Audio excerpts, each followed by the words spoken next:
Welcome to the Social Bee podcast with your host, Louise Brogan. Every week, Louise will be bringing you a podcast all about women entrepreneurs, talking about their challenges, their goals, and inspiring you to either start your own business or grow the business you have.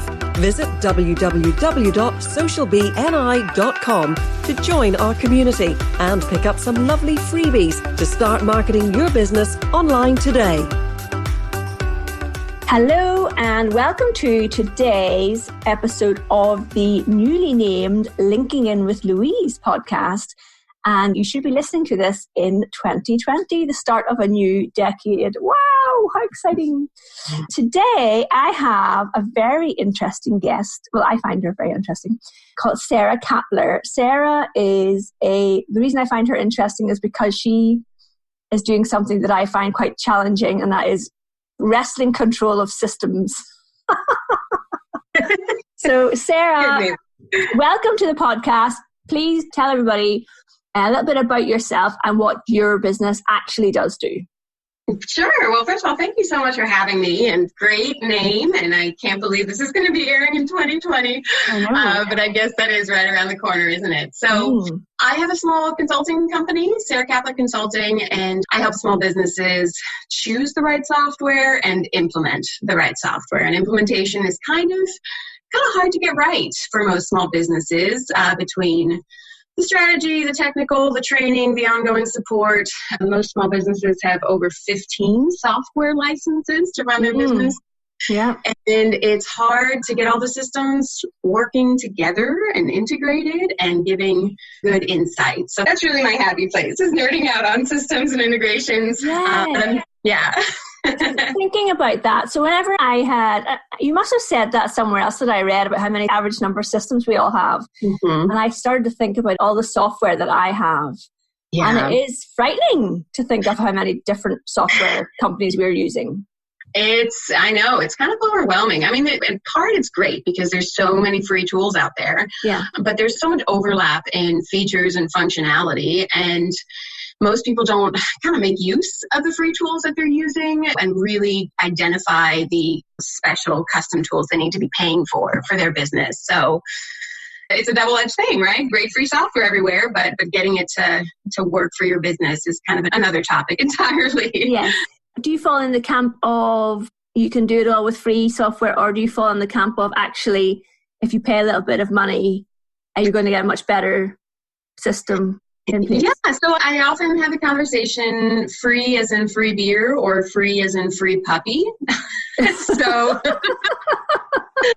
I love free software. I mean, who doesn't? I think you can go pretty far, and some things you can do with free software, but when you find yourself really maintaining a system and doing a lot of things manually, then sometimes it is worth that $10 a month to save that time, right? So it's a trade-off, and you just have to look at it, pros and cons, 360. Cool. Yeah. So, Sara, how long have you been in this business?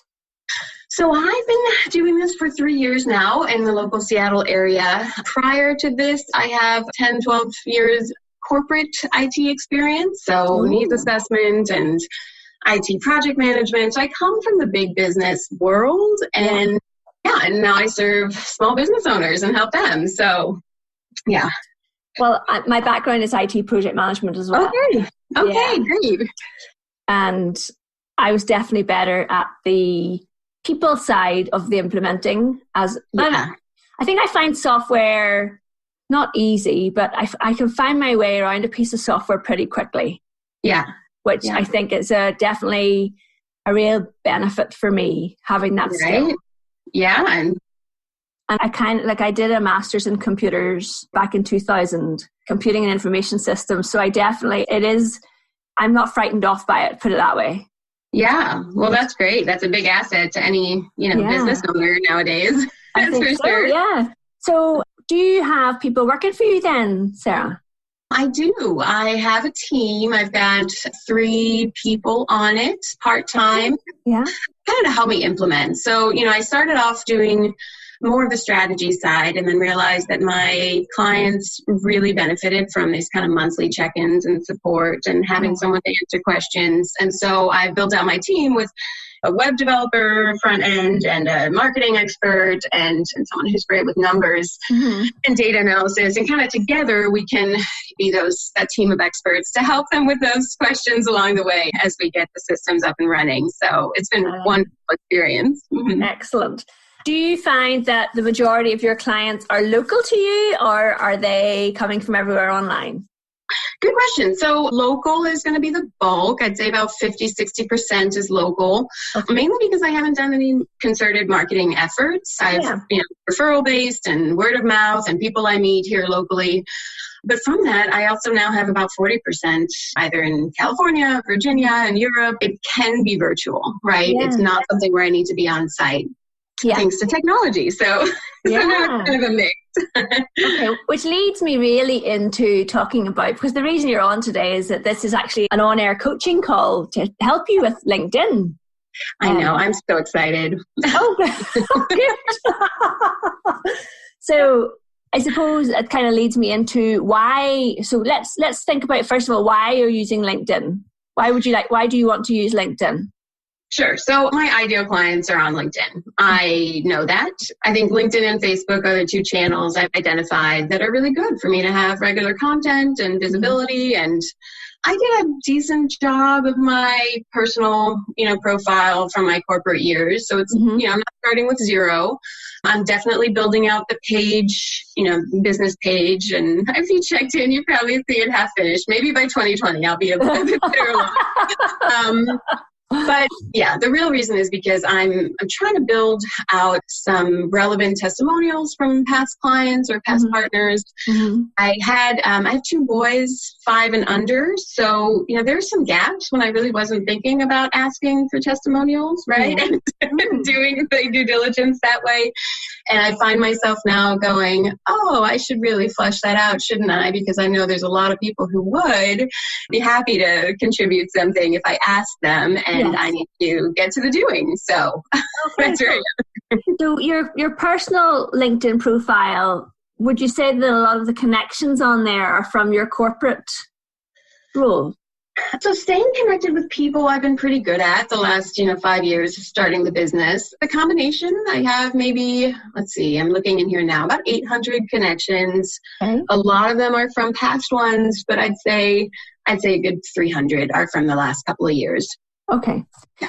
And what was the particular question that you were wanting to ask for help with today? Yeah, so my biggest question is about the tact involved in asking for recommendations on projects that might be 3, 4, 2 years ago. So people that I'm maybe not so closely in touch with, but I have a communication line, but I'm not sure how to word it in a way that's that's sensitive to their time. I feel like there's so much, marketing going on now on LinkedIn. I don't want to be another message that pops up asking for something. Yes, and people go, I don't have time to do this. Exactly. And I'm like, should I just? And then the way recommendations work is, you're like, at least I think so, you're in the recommendations screen, and it it's not through the regular messaging, right? So I'm like, should I use the messaging instead, or is there a strategy here? And then, So when you ask for a recommendation on the recommendation section of your profile and you click on ask for a recommendation, yes, a window pops up and you select the person you want to ask. And then LinkedIn asks you, how do you know this person? So it says, were you a client of theirs? You worked together. There's lots of different options. And then, yes, you put the message in the window there that says, and it's one of those templates that LinkedIn has. It says, can I ask you for a recommendation or something like that? Right. And hopefully, and if you're not doing it already, you personalize that invitation to write a recommendation for you. So I wonder, how many recommendations do you have at the minute, Sarah? So let me look. I think I want to say 4. I mean, not that many. It's not something I've, actively tried. Yeah. 4 kind of spontaneous recommendations right now. Okay. Spontaneous, you mean they sent you a recommendation without you asking? Yes. Oh, wow. That's excellent. I know. How many clients would you have in 2019? How many clients do you think you would have worked with? So, I mean, I just did my Christmas card, so I know this. So I had 36 small business owners on my client list. Some, a lot of them are small projects. Maybe 10 of those are bigger, more, involved. But yeah, so I definitely I'm sitting on some marketing potential. This is definitely. But I don't know how to use it because I'm not a marketing person. And so out of those 36 clients, do you think that you are connected to most of them on LinkedIn?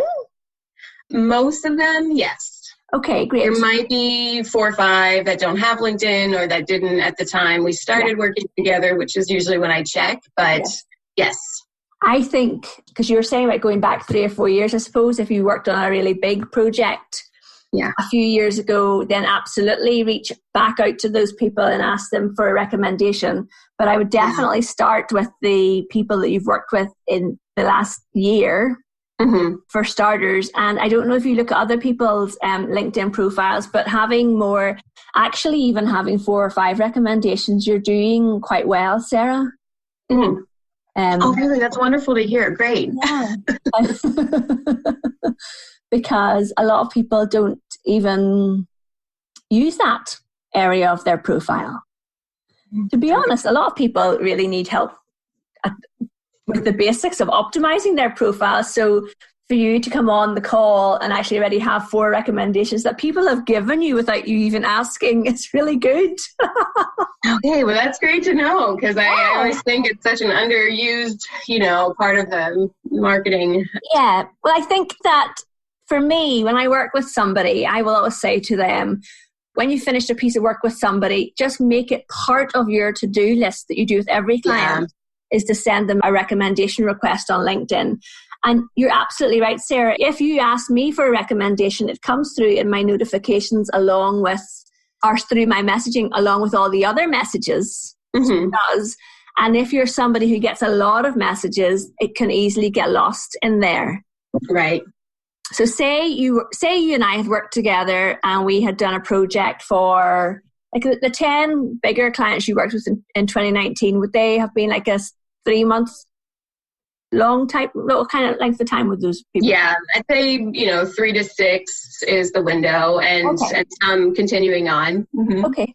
So if you and I had worked together over 3 months in 2019 and you sent me, I would even say in an email or on like my last call, Louise, I'm going to send you a recommendation request on LinkedIn if that's okay. And like, I'm not going to say no. Right. And then if you sent it to me and I hadn't actually done anything in about a week, I don't see any problem with you sending me an email to nudge me to go and check it. Okay. Because obviously it's all about diplomacy and your integrity and how you treat other people. And if you do a reminder once and they still don't do it, I probably wouldn't chase it any further. Mm-hmm. But people genuinely just forget.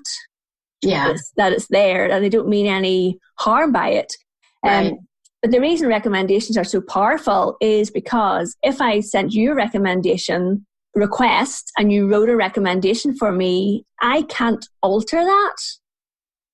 Okay. So say, for example, I send you a recommendation request, you fill one in, it comes back to me and I get to read through it before I approve it and it goes on my profile. I could go back to you and say, Sarah, actually, would you mind it wasn't WordPress we worked on, it was Squarespace or something like that.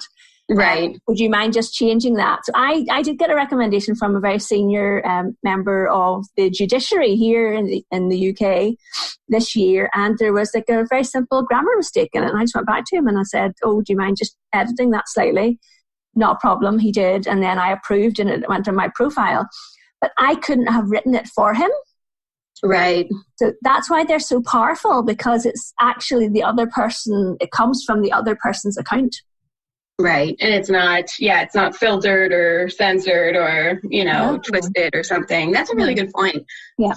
Now, there are people, so for your time-pressed clients, there are definitely people who will say, would you write me a recommendation? I know that you are really under pressure to get your accounts finished for the end of the year or whatever. So if it helps you, I'll draft something. Yeah. And I've seen people do that before. And it depends. You will know yourself whether or not that particular client would be willing to do something like that. if you've worked with them for 3 months, you'll be thinking, oh no, Louise really wouldn't like that.